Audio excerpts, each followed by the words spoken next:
여러분은 예수님이 나의 짐을, 나의 죄를 대신해서 그리고 문제를 대신 져주셨다는 사실을 믿으십니까? 정말로 믿으세요? 진짜로요? 조금 약한데. 조금 약한데. 진짜로 믿으세요? 자, 그럼 말씀을 한번 봅시다. 이사야 53장 4절입니다.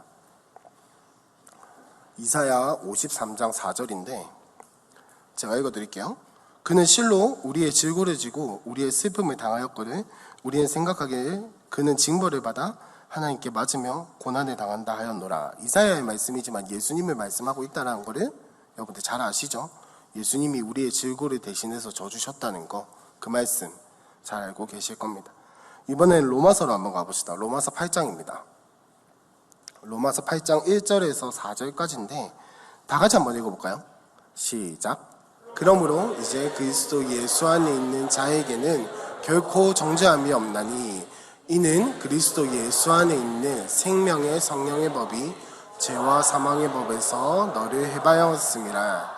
율법이 육신으로 말미암아 연약하여 할 수 없는 그것을 하나님은 하시나니 곧 죄로 말미암아 자기 아들을 죄 있는 육신의 모양으로 보내어 육신의 죄를 정하사 육신을 따르지 않고 그 영을 따라 행하는 우리에게 율법의 요구가 이루어지게 하려 하심이라. 아멘.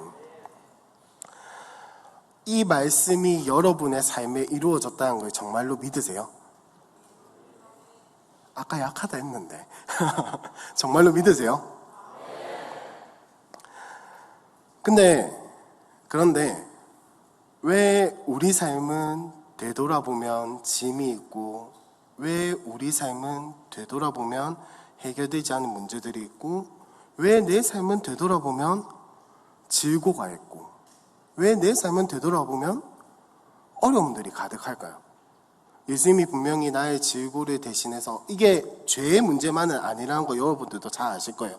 내가 단순히 내세 천국에 가는 것뿐만 아니라 이 세상에서 겪는 문제들과 아픔들과 어려움들 예수님이 다 해결해 주셨다라고 말씀하시는데 성경이 그렇게 약속이 되어 있는데 왜 내 삶은 되돌아보면 문제투성이고 어려움이 있고 지금 내 삶은 왜 가시밭길인가? 다들 머리로는 아실 거예요. 머릿속으로는 정답이 이미 나왔을 거예요. 오늘 그거에 대해서 한번 이야기를 해보고자 합니다. 왜 내 삶은 되돌아보면 문제투성이고 어려움투성이고 왜 내 삶이 힘든가에 대해서 한번 이야기를 해보려고 하는데 저도 마찬가지예요. 저도 마찬가지로 제가 뭐 여기에 서서 이렇게 있다고 해서 저도 뭐 모든 일을 믿음으로 하고 내 삶의 문제들이 막 믿음으로 다 해결되고 그러고 있진 않아요. 저도 제 삶에 왜 나한테 이런 일들이 닥쳐왔지? 왜 나한테 이런 짐들이 지워졌지? 왜 나한테 이런 멍에들이 주어졌지?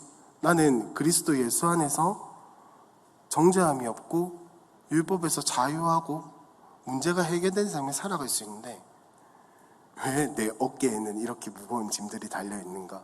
왜 내 어깨에는 이렇게 무거운 문제들이 달려있는가? 저도 마찬가지예요. 하지만 성경 말씀은 우리에게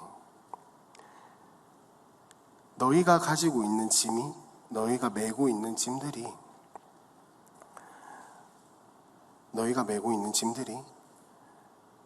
당연하다라고 이야기를 하죠. 이 세상을 살아가는 동안에는 우리의 죄성과 이 세상이 그리스도인들을 공격하는 것 그리고 우리가 가지고 있는 죄성들 아직 완전히 해결되지 못한 그 모든 문제들이 우리에게 주어진다라고 이야기를 합니다. 자, 그럴 때 우리에게 필요한 건 뭘까요? 여러분들 문제 해결을 위해서 필요한 게 뭔가요? 여러분들이 가지고 있는 어려움들을 해결하기 위해서 필요한 게 뭘까요? 취업이 될 수도 있고, 그죠? 취업이 될 수도 있고, 돈이 될 수도 있고, 뭐 공부가 될 수도 있고, 학점이 될 수도 있고, 관계가 될 수도 있고, 아마 여러 가지가 있을 거예요, 그죠? 문제를 해결하기 위해서 필요한 것들. 근데 성경에서 오늘 갈라디아서 본문에서는 말하기를 그 문제를 해결하는 방법은 교회 공동체에서 가능하다라고 이야기를 하고 있어요. 교회 공동체가 그 문제들을 해결해 줄 수 있고 교회 공동체가 그 문제들을 함께 겪어줄 수 있다라고 이야기를 하고 있습니다. 한번 오늘 성경을 봤으면 좋겠습니다. 일단 갈라디아 교회, 이 초대 교회도 우리와 같은 상황을 겪고 있다는 걸 먼저 이해를 해야 돼요. 이 사람들도 물론 이 사람들의 믿음이 우리보다 더 좋았는지 안 좋았는지 그건 알 수가 없어요. 뭐 보지 않고 믿는 우리가 더 복될 수도 있고 보지 않고 믿는 우리가 더 복될 수도 있고 많은 고난과 핍박 가운데에서 생명의 위협을 당하는 그 시점에서 예수를 믿었던 이 사람들이 더 복될 수도 있어요. 그거는 뭐 더 낫다 못하다 이 문제가 아니라 이 갈라디아 교회 사람들도 우리가 보기에는 우리의 신앙의 선배들이고 대단한 믿음을 가진 것 같지만 똑같은 문제들을 가지고 있었다라는 겁니다. 그 중에서 갈라디아 교회의 가장 큰 문제가 뭐였냐? 거짓 교사들이 있었다라는 거예요. 이렇게 신실하게 믿는 사람들 중에서도 이해가 안 되는 문제가 있었다라는 거죠. 갈라디아서 1장 6절과 7절, 8절, 9절인데 눈으로 한번 보시면 그리스도의 은혜로 너희를 부르신 이를 이같이 속히 떠난 사람이 있다라고 하죠. 예수님이 속히 떠나서 다른 복음에 따르는 것을 하는 사람들이 있다라는 겁니다. 그리고 7절에 보시면 그 사람들이 갈라디아 교회에 들어와서 갈라디아 교회 사람들을 교란하고 있다라고 이야기를 하죠. 그리고 그리스도의 복음을 변하게 만든다라고 이야기를 하고 있습니다. 그래서 이제 바울이 경고를 하는 거죠. 그리스도를 통해서 주어진 복음 외에 다른 것들이 있으면 그것은 하나님께서 반드시 심판하실 일이다라고 8절과 9절에서 이야기를 하고 있습니다. 자, 여러분, 갈라디아 교회는 굉장히 신실한 교회였어요. 예수님을 잘 믿는 교회였다고요.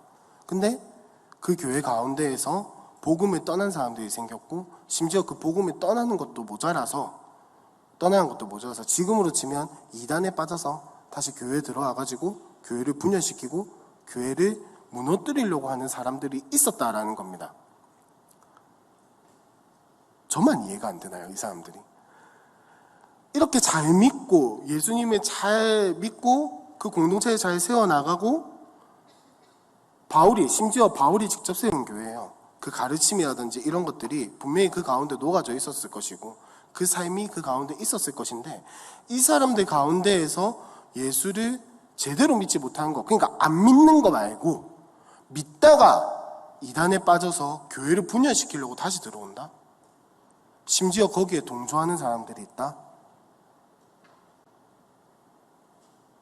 뭔가 문제가 있는 거 아닌가요? 예수님 진짜 잘 믿으면 공동체가 잘 세워지면 이런 일이 없어야죠. 그렇지 않나요? 저는 그렇게 생각을 했어요. 예수 잘 믿는 사람들이 물론 이단에 빠질 수는 있겠죠. 빠질 수는 있는데 그것도 한두 명이지. 이렇게 거짓 교사들, 거짓 복음들을 전파하는 사람들이 다시 교회에 들어와서 교회를 무너뜨리고 해치고 망가뜨리려고 한다? 잘 믿는 사람들 가운데서 이런 일이 일어날 수 있는가? 저는 이렇게 문제를 여러분들에게 드리고 싶습니다. 이 사람들에게 이런 문제가 일어날 수 있었던 건가? 일어날 수 있는 일인가?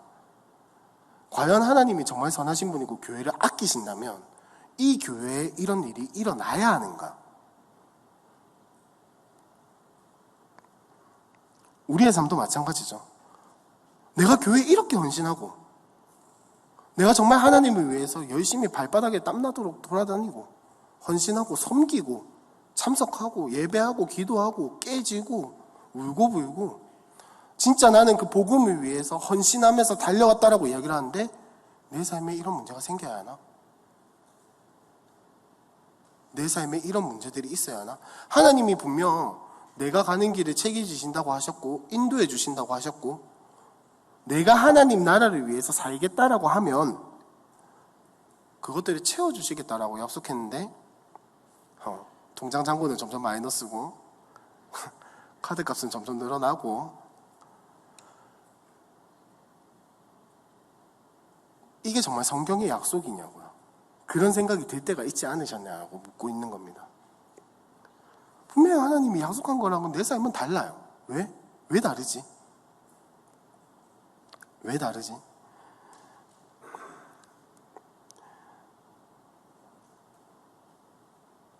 심지어 이 갈라디아 교회는 바울을 공격하기까지 했어요. 너 정말 사도 맞아? 예수님 만난 사람 맞아? 너 복음 전하는 거 좀 이상한데? 다른데? 쉽게 말해서 우리 교회를 예를 들면은 황동환 목사님이 이단으로 몰아갔다라는 거예요. 우리 교회가. 교인들이 마음을 합해서, 우리 청년들이 마음을 합해서 황동환 목사님이 전하는 하나님 말씀 좀 이상하다. 좀 이단 사입인 것 같다. 이렇게 몰아간다라는 거예요. 바울이 세운 공동체, 예수 잘 믿는 공동체잖아요. 근데 왜 이런 일이 일어나는지 이해할 수 없는 그 상황 가운데에서 바울은 설명을 해요. 내가 왜 이런 복음을 가지고 있고, 내가 어떻게 해서 복음을 가지고 있고, 내가 너희에게 전한 복음은 무엇이며, 내가 너희에게 가르친 것들이 무엇인지 이 갈라디아서를 통해서 설명을 하고 있다라는 겁니다. 근데 그 설명을 보면 뭐라고 되어 있냐면, 이들이 가지고 있는, 이 갈라디아 교회 사람들이 가지고 있는 문제가 뭐냐? 문제의 원인이 뭐냐? 율법을 잘못 알고 있고 율법에서 자유하지 못하기 때문이라고 이야기를 하고 있어요. 무슨 말이냐면, 여전히 너희가 율법에 매여서 율법으로 구원을 받으려고 하고 있고, 율법을 통해서 너의 의를 세우려고 하고 있고, 율법을 통해서 하나님께서 주시는 구원과 은혜를 받아내려고 하고 있다라고 이야기를 하고 있는 거예요. 이걸 우리에게 한번 적용시켜 볼까요? 우리에게 생기는 문제들, 우리에게 생기는 어려움들, 물론 억울한 것도 있습니다. 100%를 이야기를 하는 게 아니에요. 근데 우리에게 주어지는 문제들은 어쩌면 우리 자신의 죄성 때문에, 나의 자기 중심성 때문에, 내가 내 마음대로 하고 싶고, 내가 내 중심대로 하고 싶고, 내가 내 뜻대로 이루어지길 원하는 그 마음 때문에 여러분들 가운데 많은 문제들이 일어나고 있을 수도 있다라는 겁니다. 사실은 어쩌면 하나님의 관점으로 봤을 때에는 충분히 이해할 수 있고, 우리가 성경적인 가치관을 가지고 있을 때에는 이 고난이 아니라 오히려 나에게 복이다라는 사실을 이해할 수 있음에도 불구하고 내 뜻대로 흘러가지 않기 때문에, 내 마음대로 되지 않기 때문에, 내가 원하는 것들이 주어지지 않기 때문에 문제라고 생각할 수도 있다는 겁니다. 사실 문제는 문제예요. 해결되지 않으면. 그런데 우리의 관점을 바꿀 수 있어야 한다는 거죠. 내 뜻대로, 사실 아까 제가 계속해서 뭔가 질문을 했던 건, 우리가 생각하기에 예수 잘 믿는 교회는 그렇게 되면 안 된다라는 거예요. 우리가 생각하기에, 내가 생각하기에 예수 잘 믿는 교회는 그렇게 되면 안 된다라는 거예요.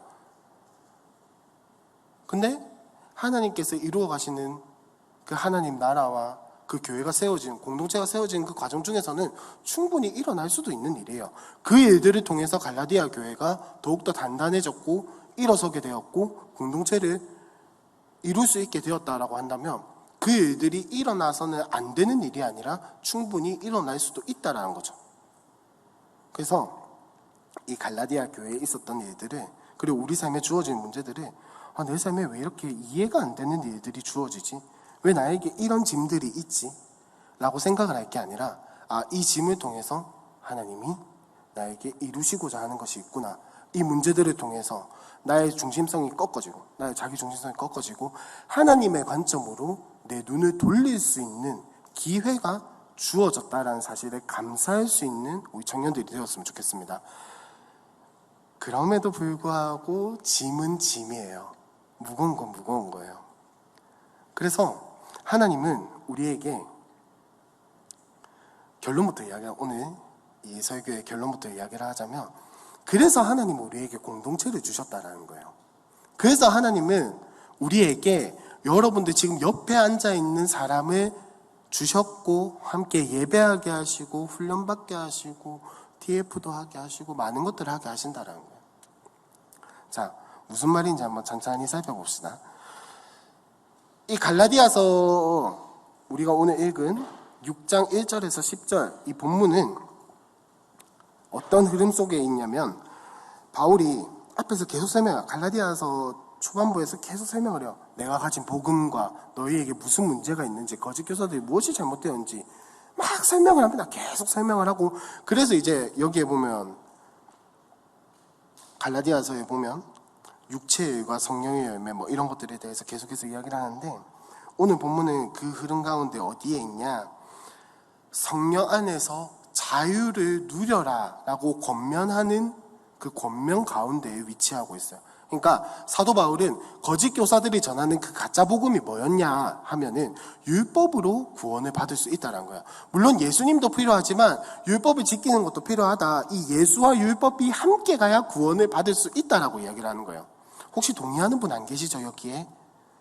우리는 오직 예수 그리스도를 믿는 그 믿음으로써 구원을 받을 수 있는 거예요. 구원은 우리의 믿음을 통해서 주어지는 하나님의 선물입니다. 율법이 절대 개입할 수 있는 부분이 아니에요. 오직 선물로서 주어지는 게 우리의 구원입니다. 근데 이 갈라디아 교회를 흔들고 있는 거짓 교사들은 율법도 필요하다라는 거예요. 율법도 필요하다라는 거예요. 그래서 최근에는 이런 이야기들이 어떤 유명한 사람들을 통해서 퍼져나가고 있는데, 혹시 유튜브를 통해서나 뭐 책을 이렇게 읽으실 때 조심하셔야 돼요.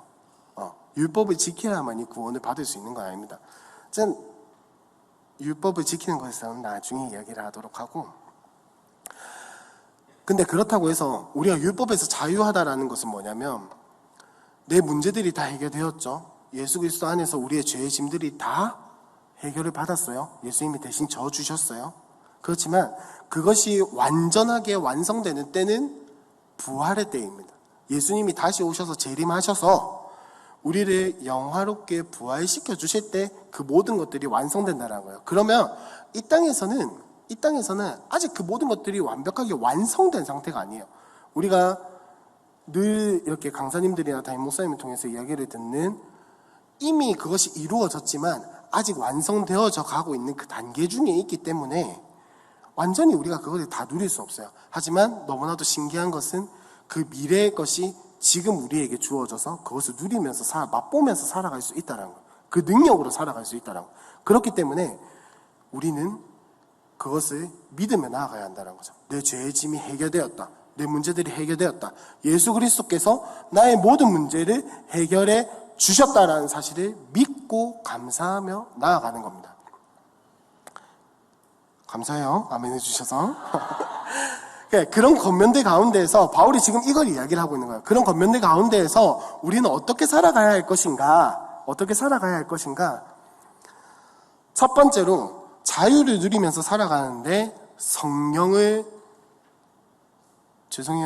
안에서 성령과 동행하면서 살아가야 한다는 거예요. 나의 육신의 만족과 유익과 이런 것들을 위해서 살아갈 수도 있죠. 살아가 보셨잖아요, 다들. 살아갈 수도 있는데 대답이 참 좋네요. 살아갈 수 있는데 그렇게 따라 살아가는 것이 아니라 우리는 성령을 따라 살아가야 한다는 겁니다. 성령 안에서 성령과 함께 살아가야 한다는 겁니다.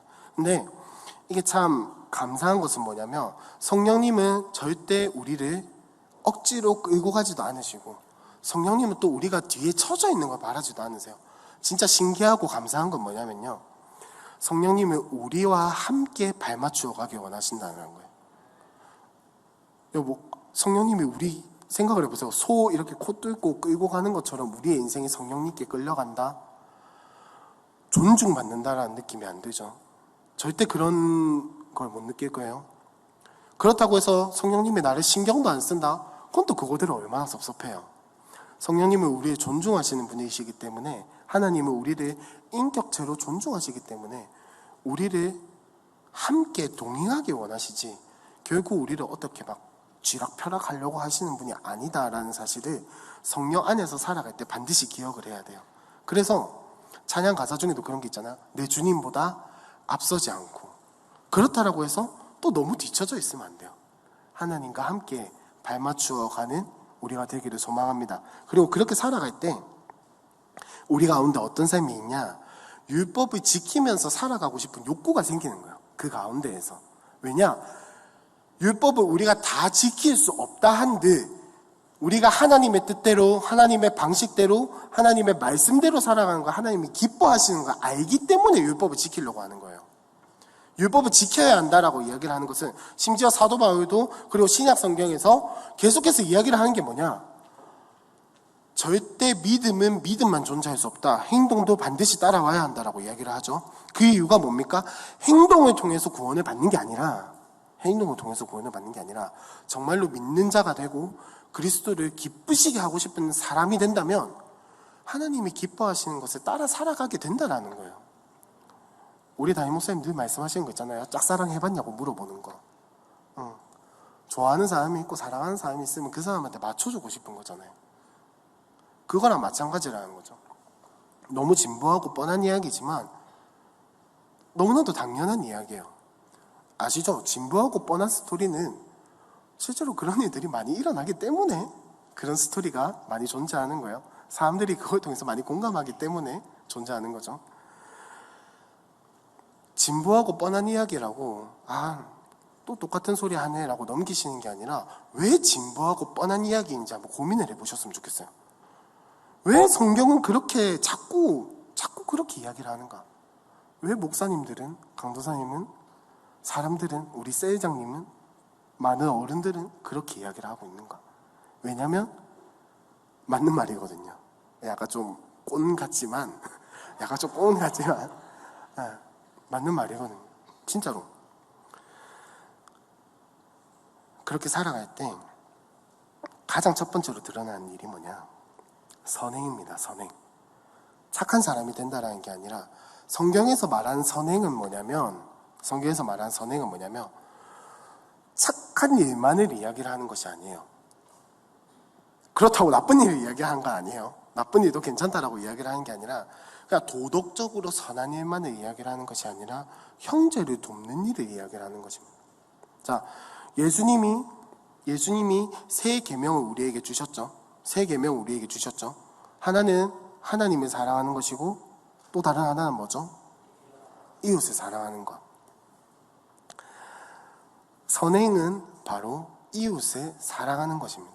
이웃을 사랑하는 것. 오늘 본문에 보시면 이 선행에 대해서 구체적으로 사도 바울이 예시를 들어준 것이 있습니다. 1절을 한번 볼까요? 형제들아, 사람이 만일 무슨 범죄한 일이 드러나거든 신령한 너희는 온유한 심령으로 그러한 자를 바로잡고 너 자신을 살펴보아 너도 시험을 받을까 두려워하라 라고 이야기를 하고 있습니다. 선행이란 것은 바로 이런 겁니다. 선행이란 건 바로 이런 거예요. 형제가 범죄했어요. 가만히 내비두는 게 선행이 아니라는 겁니다. 저 친구 너무 힘들 것 같아. 지금 마음의 죄책감과 막 억누림과 막 이런 것 때문에 내가 절대 건드리면 안 될 것 같아. 잘못된 거 잘못됐다라고 말하지 말고 지금은 그냥 가만히 내비두고 잘했다 해주고 하는 게 더 좋은 것 같아. 이게 선행이 아니라고요. 온유한 심령으로 바로 잡아주는 것이 선행입니다. 물론 이제 바로 가가지고 그래도 너 잘못했어 라고 이야기를 하는 거, 그런 걸 이야기를 하는 게 아니라 정말 그 사람을 사랑하는 마음이 있다면 둥기둥기만 해주지 말라는 거예요. 온유한 심령으로 정죄하는 것이 아니라 그 사람이 바로 서기를 기도해주고 잘못된 것은 잘못됐다라고 이야기해주고 바로 잡아주는 것, 바로 세워주는 것. 그 사람이 정말 하나님 앞에서 바로 설 수 있도록, 자라갈 수 있도록, 세워질 수 있도록 화나는 마음 말고 온유한 심령으로 함께 도와주고 기도하는 것. 이것이 선행인데 여기에서만 그치는 것이 아니라 그 뒤에 하나 더 있죠. 뭐죠? 너 자신을 살펴보아 너도 시험을 받을까 두려워하라. 형제를 바로잡고 끝내는 것이 아니라 나 또한 나의 모습을 보고 형제의 일을 통해서 나의 모습을 살펴보고 나 또한 그런 죄에 빠져있지는 않은지 그런 시험에 빠져있지는 않은지 되돌아보고 나 자신을 살펴보고 나 자신 또한 하나님 앞에서 바로 세워가는 것. 여기까지가 선행이에요. 여기까지가. 도와주고 땡이 아니라 나 착한 일 했어. 기분 좋아. 이러고 끝이 아니라 그 일을 통해서 나 자신도 살펴보고 나 자신도 하나님 앞에서 점검하는 것. 여기까지가 선행이라는 겁니다. 여기까지가 선행이에요.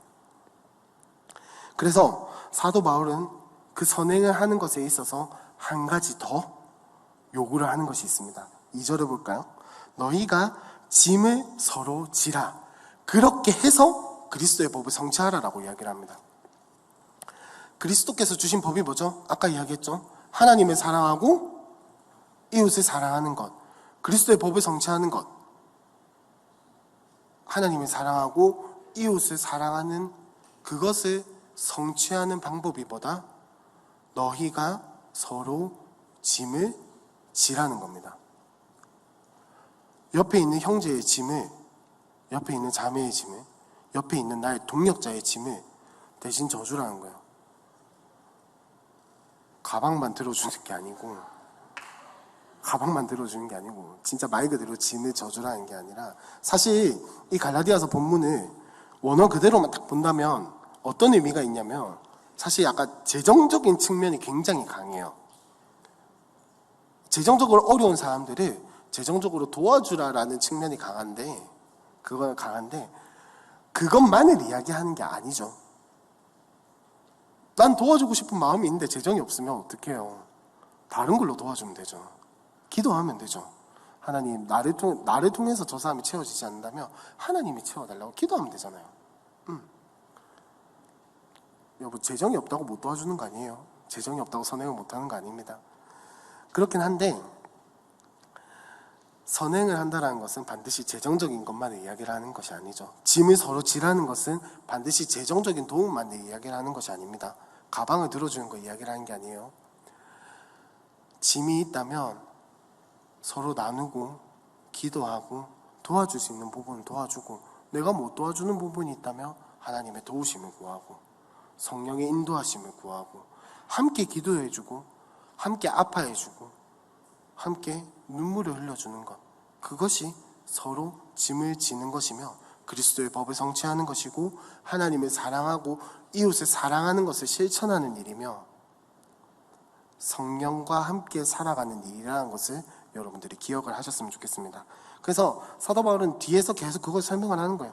그렇게 설명을 하다가 선행이 거기서만 그치는 것이 아니라 4절에 보시면 각각 자기의 일을 살피라. 남을 도와주는 거 이것만 하지 말고 자기의 일을 살펴서 나 자신 또한 하나님 앞에서 어떻게 세워지고 있는지, 나 자신 또한 하나님 앞에서 어떤 관계를 맺고 있는지 살펴보라고 이야기를 하고 있는 것입니다. 그렇게 하면 6절에서 또 구체적인 조언들이 나오죠. 가르침을 받는 자는 말씀을 가르치는 자와 모든 좋은 것을 함께 하라. 스스로 속이지 말고 하나님은 업신여김을 받지 아니하시는 분이니 사람이 무엇을 심든지 그대로 거두리라 라고 이야기를 하고 있습니다. 사람이 무엇을 심든지 그것을 거두는 것에 대해서 뒤에서 다시 설명을 하고 있는데, 자기의 육체를 위해서 심는 자는 육체로부터 썩어질 것을 거두고 성령을 위해서 심는 자는 성령으로부터 영생을 거둔다라고 이야기를 하고 있어요. 육체의 유익을 위해서 나 자신만의 안위와 유익과 이익만을 구해서 심는 사람들, 그것만을 행하는 사람들은 결국 육체로부터 얻을 수 있는 것만을 얻을 수 있다라는 것입니다. 무슨 말인지는 뒤에 있는 영생을 얻는 것에 비교를 해봐야 돼요. 바울이 왜 영생과 육체를 대조하고 있겠어요? 육체로부터 썩어질 것을 얻는다라는 것은 영생을 받지 못한다라는 말입니다. 영생을 받지 못한다라는 거예요. 즉 무슨 말이냐면 육체의 이익을, 자기의 유익을, 자기의 이익만을 구하는 사람은 결코 영생을 얻은 사람이다라고 말할 수 없다라는 겁니다. 그러니까 우리 담임 목사님께서 늘 강조하시는 공동체성이 없는 사람은 자신이 정말로 하나님과 바른 관계를 맺고 있는지 다시 한 번 더 되돌아봐야 한다는 거예요. 육체에서 얻을 것은 육체밖에 없습니다.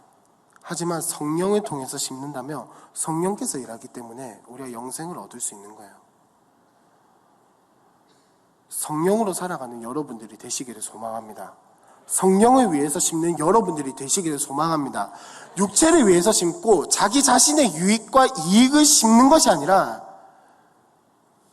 내가 조금 힘들고 어렵더라도, 내 짐이 약간 버겁더라도 서로의 짐을 지고 서로의 어려움을 함께 나누고 공동체를, 이렇게 말하면 좀 그렇나요? 사용하는 공동체를 사용하는 여러분들이 되셨으면 좋겠어요. 공동체에 속해 있기만 한 게 아니라 공동체를 세워나가는 여러분들이 됐으면 좋겠어요. 정말 신기하게도 이렇게 설교 준비를 하고 오늘 이제 청소년부 예배를 마치고 어떤 친구가 저한테 찾아와서 이런저런 이야기를 하다가 자기가 가지고 있는 어려움들에 대해서 이야기를 했어요. 근데 그 친구가 이런 말을 하더라고요. 하나님만 의지해야 하는 거 아니냐, 사람을 의지하는 것은 잘못된 거 아니냐, 이렇게 이야기를 하더라고요. 잘못 가르친 제 불찰이죠. 제가 그래서 그렇게 이야기했어요. 사람을 의지하는 게 나쁜 것이라면 하나님께서 공동체를 왜 주셨냐? 제가 다시 질문을 했어요.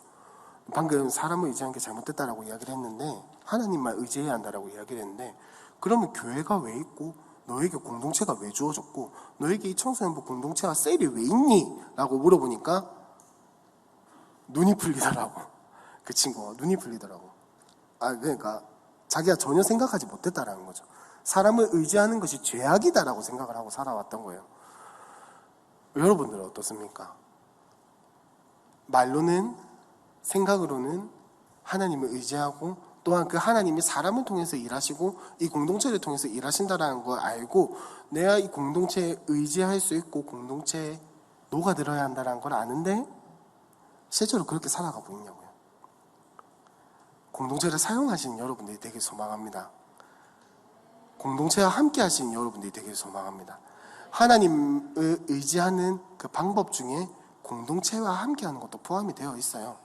하나님이 공동체를 왜 주셨겠어요? 하나님이 공동체를 왜 주셨겠어요? 하나님과 1대1 관계만 필요하면은, 하나님과의 1대1 관계만이 필요하면은, 하나님을 의지하는 것만 필요하면 이 교회 공동체 필요 없죠. 그냥 딱 모여서 예배 드리고 셀 모임이고 뭐고 다 필요 없고 딱 말씀 듣고 예배하고 헤어떠지고 집에 가면 되잖아요. 근데 왜 교회에서 우리가 셀 모임을 하고 이 공동체를 만들어 나가고 있습니까? 하나님께서 공동체를 통해서 일하시기 때문입니다. 하나님께서 공동체를 통해서 역사하시고 하나님께서 공동체를 통해서 여러분들을 도와주시기 때문이에요. 그렇기 때문에 우리는 서로의 짐을 질 수 있는 공동체가 되어야 한다는 거. 혹시나 내가 이 짐을, 이 어려움을 공동체에 나눠도 될까라고 고민하시는 분이 계시다면 하나님 믿고 한번 나눠보세요. 공동체를 못 믿겠으면 하나님을 믿고 한번 나눠보세요. 사람을 못 믿겠으면 이 공동체를 주신, 이 셀을 주신, 이 사람을 붙여주신 하나님을 믿고 한번 나눠보세요. 그러면 여러분들의 문제와 어려움들이 공동체를 통해서 하나님이 역사하셔서 해결되는 것을 분명히 볼 수 있을 겁니다. 사도 바울은 지금 그걸 이야기를 하고 있는 거예요. 자기의 유익을 구하는 것, 여러분, 자기의 유익을 구하는 것, 이익만을 생각하시면 안 돼요. 내가 내 문제를 내가 해결하는 것 또한 자기의 유익을 구하는 겁니다. 내 문제를 내가 어떻게 해낼 수 있어. 내가 나의 어려움들을 나의 능력으로, 나의 힘으로, 내가 가진 재능과 자원으로 해결할 수 있다라고 생각하는 것 또한 자기의 유익을 구하는 것이고 그것이 교만입니다.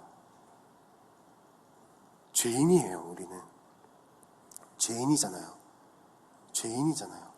내가 내 능력으로 뭘 해낼 수 있다라고 여기는 것 자체가 나는 죄인임을 인정하지 않고 있다라는 겁니다. 1 더하기 1은 하나님 뭐예요? 라고 물어보면 그거 이야기를 하는 게 아니에요. 그런 간단한 이런 막 당연한 거 말고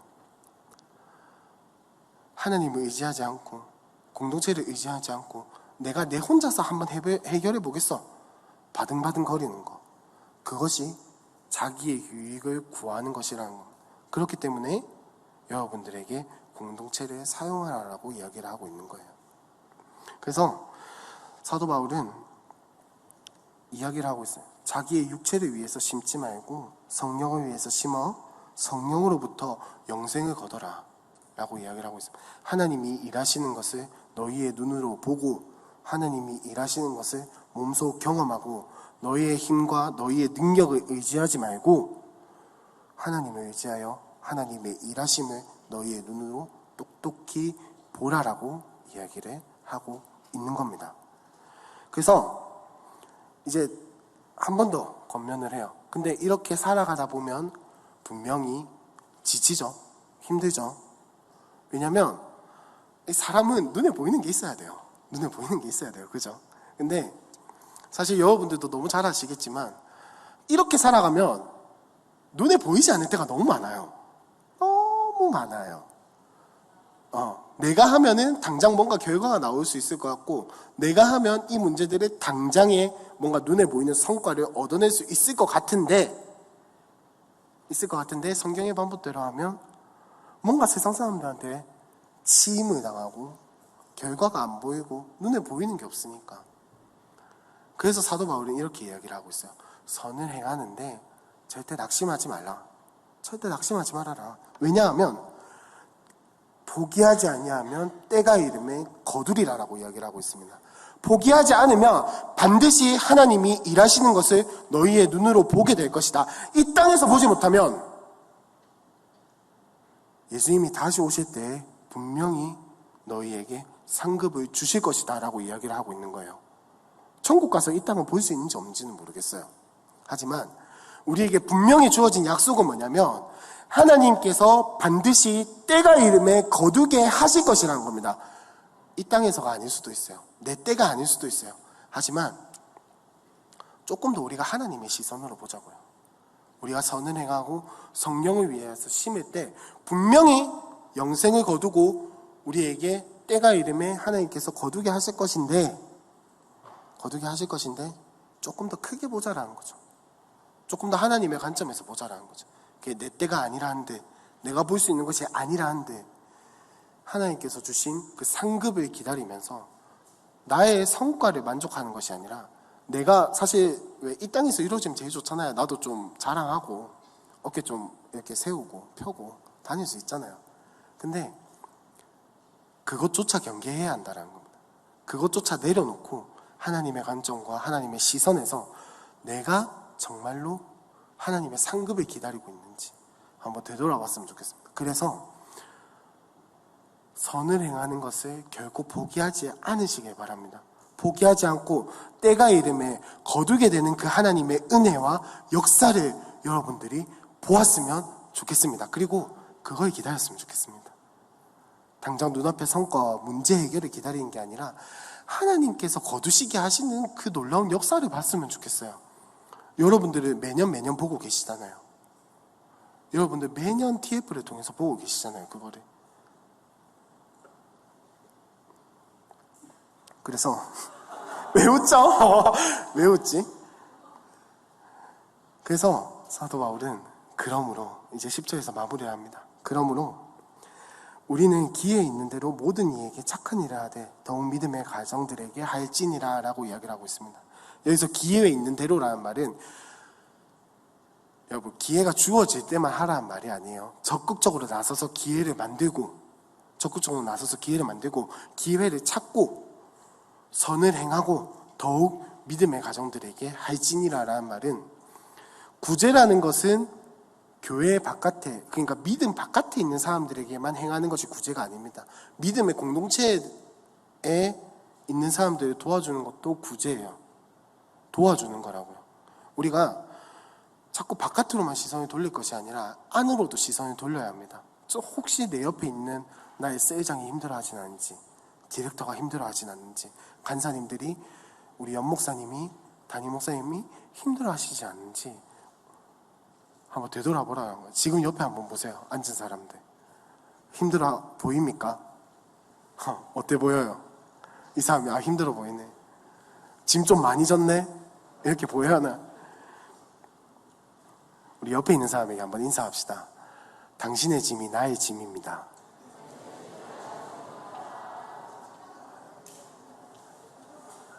말만 하는 게 아니라 진짜로 여러분들이 그렇게 여겼으면 좋겠어요. 이 옆에 있는 사람이 힘들어하는 것이 결국 나도 도와줄 문제구나.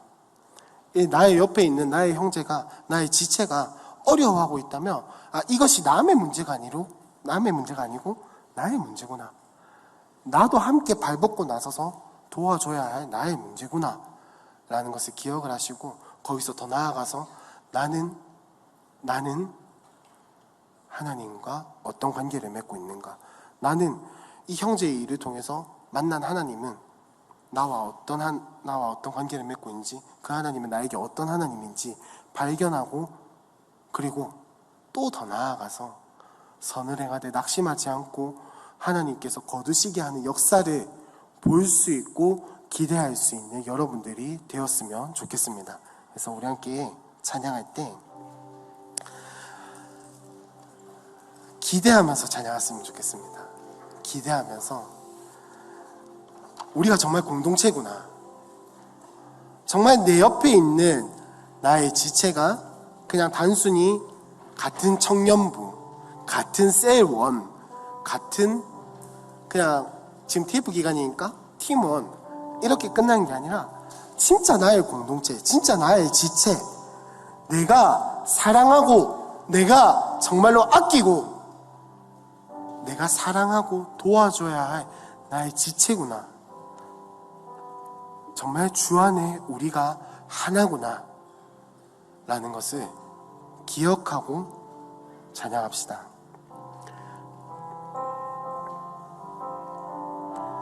주 안에 우린 하나, 모습은 달라도 예수님 한 분만 바라네. 사랑과 선행으로 서로를 격려해 따스함으로 보듬어가리. 주님 우리 안에 함께 하시니 형제자매의 기쁨과 슬픔 느끼네. 내 안에 있는 주님 모습 보네. 그분이 거하시네.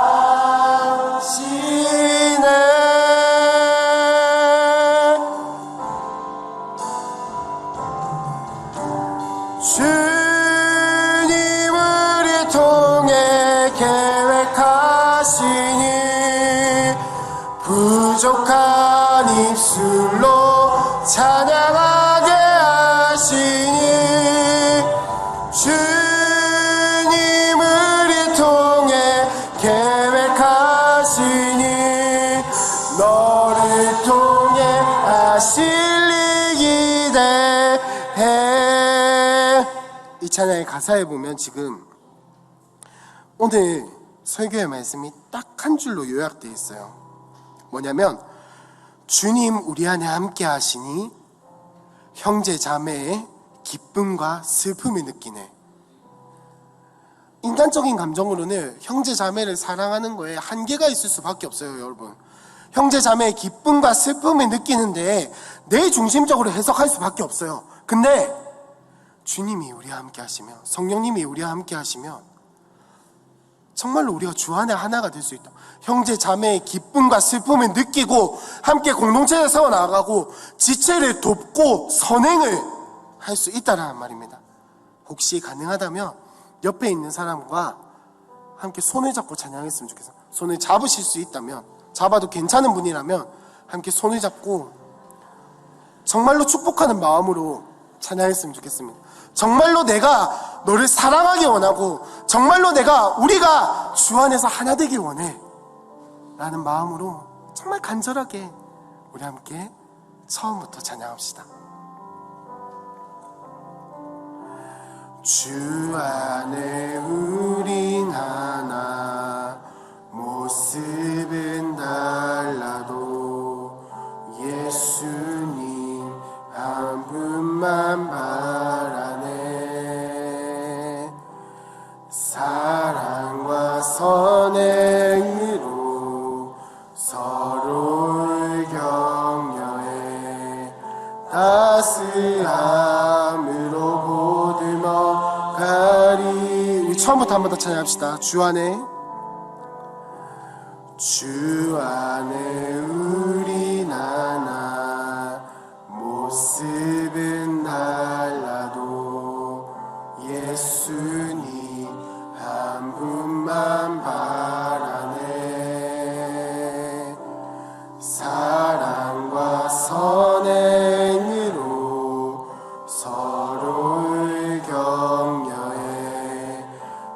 따스함으로 보듬어가리. 주님 우리 안에 함께 하시니 형제자매의 기쁨과 슬픔 느끼네. 내 안에 있는 주님 모습 보네. 그분 기뻐하시네.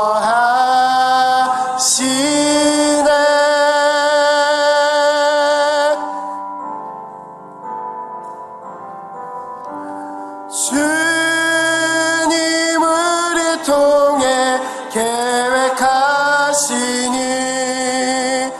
부족한 입술로 찬양하게 하시니.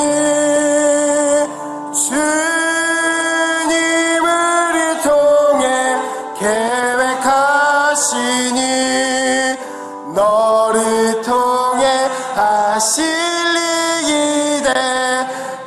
주님 우리 안에, 주님 우리 안에 함께 하시니 형제자매의 기쁨과 슬픔 느끼네. 내 안에 있는 주님 모습 보네. 그분 기뻐하시네.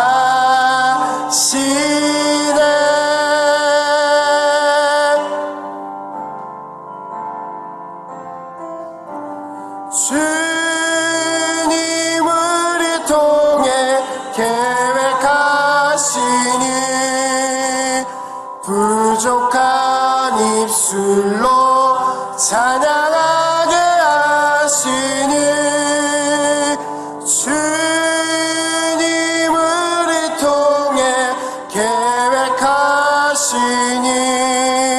너를 통해 하실 일이 돼.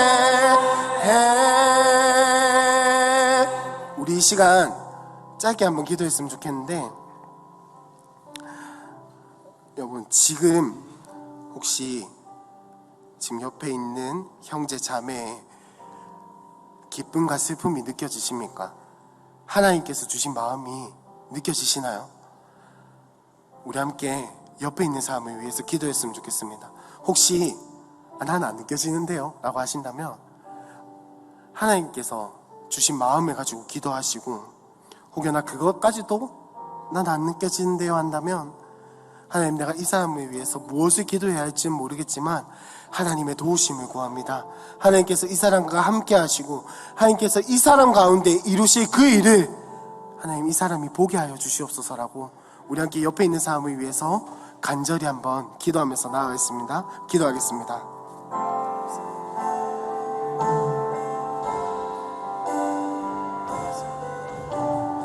주님, 우리의 삶을 기억하여 주시옵소서. 하나님, 귀한 청년들 하나님 기억하여 주시옵소서. 하나님, 귀한 청년들 하나님께서 사랑하여 주시옵소서. 하나님, 귀한 청년들 하나님께서 인도하여 주셨으니 하나님, 이 사람들 가운데, 이 청년들 가운데 하나님 함께하여 주시고 붙들어 주시옵소서. 주님이 청년들을 사랑하시니 하나님, 사랑하는 청년들 하나님께서 붙들어 주시고 하나님, 이 나라를 위해서, 하나님 나라를 위해서 하나님 정말 붙들어 주시옵소서. 하나님 정말 인도하여 주시옵소서. 주여, 이들이 향한 하나님의 마음을 하나님 이들이 깨닫고 하나님의 사랑을 쏠도록 주님 도와주시오. 주여, 붙들어 주시옵소서. 하나님의 사랑을 주시오.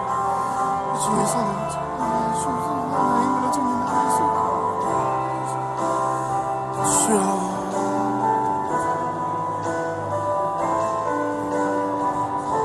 하나님 주 하나님께서 계속 기억하여 주시옵소서.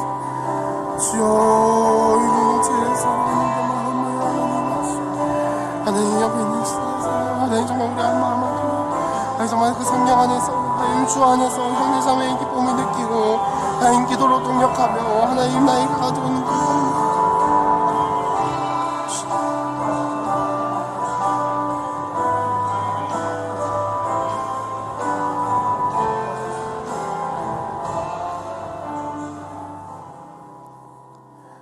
우리가 이렇게 주 안에 하나가 된다면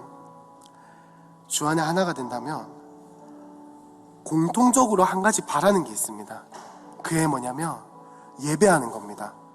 하나님을 사랑하는 거고, 함께 예배하고 싶고, 하나님을 찬양하고 싶고, 함께 하나님 나라를 세워가고 싶어져요. 여러분들이 그런 공동체가 되기를 소망합니다. 우리 청년부가 정말로 함께 하나님을 예배하고, 하나님을 찬양하고, 하나님을 높이고, 우리의 삶과 우리의 행동과 우리의 말과 우리의 예배와 우리의 모든 것으로서 하나님을 찬양하는 공동체가 되길 소망합니다. 우리 그 마음을 가지고 함께 찬양합시다. 보좌 앞에 모였네. 함께 주를 찬양하며 하나님의 사랑 그 아들 주셨네. 그의 피로 우린 구원받았네.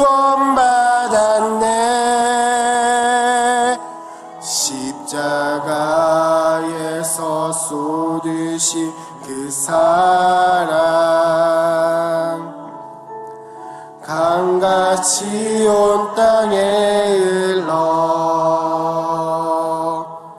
각 나라와 족속 백성 방언에서 구원받고 주 경배드리네. 구원하심이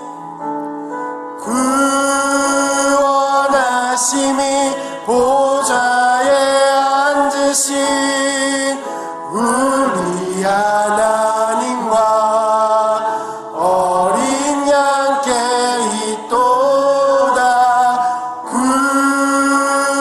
구원하심이 보좌에 앉으신 우리 하나님과 어린 양께 있도다. 우리 함께 한 번 더 찬양합시다. 우리 보좌 앞에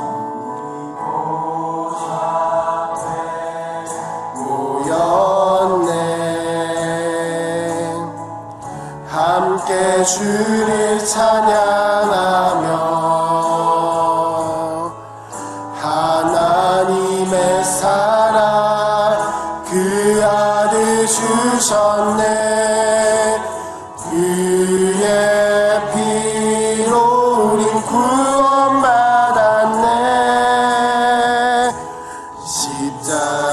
십자가에서 쏟으신 그 사랑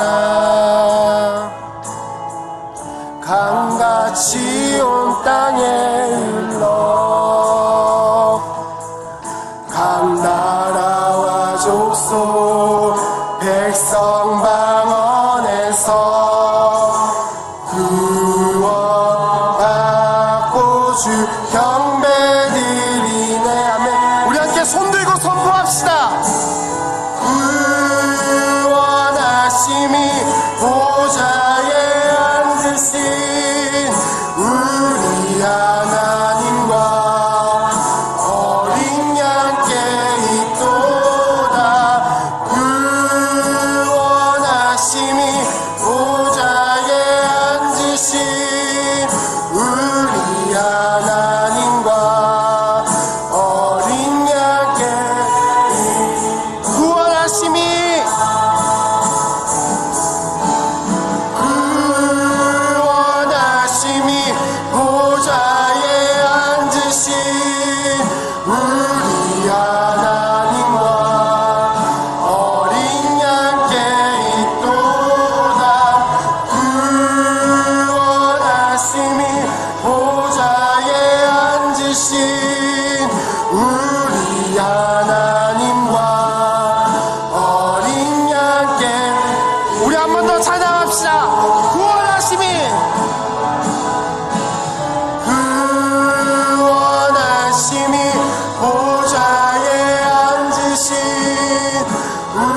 번 더 기도하실 때 하나님, 우리 청년부가 이런 공동체가 되길 소망합니다. 구원하심이 보좌에 앉으신 우리의 하나님과 어린 양께 있다라고 선포하는 공동체가 되기 원합니다. 예배하는 공동체가 되기 원합니다. 찬양하는 공동체가 되기 원합니다. 나를 위해서 생명을 내어주신 그 예수 그리스도만을 바라보고 그 임재를 구하고 그 예수님과 동행하기 원하는 공동체가 되기 원합니다. 우리 함께 청년부를 위해서 주여 한번 부르짖고 함께 기도하며 나가겠습니다. 주여!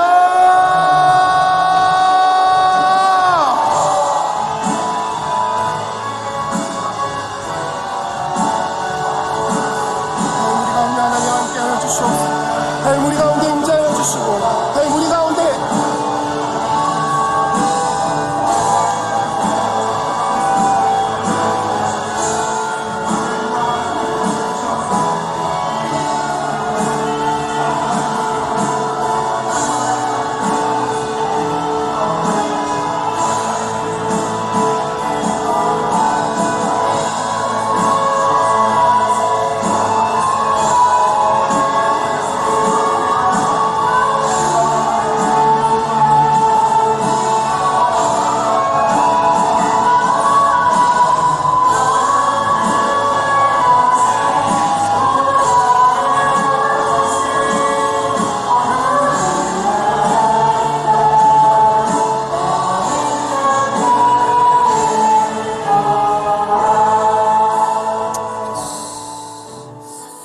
하나님 아버지 감사합니다. 하나님의 택한 구별된 귀한 함께하는 교회 청년부들을 불러주셔서 예수 복음 알게 하신 것도 감사한데, 예수 복음 먼저 깨닫고 살아갈 수 있는 구별된 삶도 감사한데, 하나님 이제는 기꺼이 우리에게 맡겨진 그 십자가의 짐, 영혼의 짐을 우리가 담당하여서 하나님이 이 복음을 복음답게 전할 수 있는 은혜와 믿음 주시니 감사합니다. 혼자가 아니라 공동체와 함께 하나님 담당할 수 있는 지혜도 주시고 능력도 주시고 체력도 주시고 물질도 더하여 주시옵소서. 들었던 말씀이 우리 가슴 속에 새겨지게 하시고 삶으로 이어져서 무엇보다도 하나님께 영광이 되게 하시고 하늘나라 복음이 우리 각 사람을 통하여서 이어지는 놀라운 은혜가 드러나고 나타날 수 있도록 함께하여 주시옵소서. 하나님, 특별히 하나님 앞에 귀한 11조를 가지고 왔습니다. 하나님이 내 인생의 주인입니다. 모든 물질의 주인이 하나님입니다. 모든 시간의 주인이 하나님입니다. 모든 건강의 주인이 하나님입니다 라고 고백하는 이 귀한 고백의 울림 가운데 주님 기뻐 받아주시고 30배, 60배, 100배의 결실로 하나님 받아주시옵소서. 한 주 동안 하나님의 그 은혜 가운데 살아왔던 간증거리들을 감사 제목으로 들고 왔습니다. 또 다른 여러 제목으로 하나님 앞에 물질을 드렸습니다. 하나님 기억하여 주시고 하나님 기쁘게 흠량하여 주시옵소서. 지금은 우리 주 예수 그리스도의 은혜와 하나님 아버지의 끝없는 사랑과 성령님의 교통하심이 그 그리스도의 십자가의 짐 이제는 기꺼이 받아들이고 기쁨으로 받아들이며 살아갈 함께하는 교회 공동체 우리 귀한 청년부 각 사람에게 지금으로부터 영원히 함께 있을지어다. 아멘.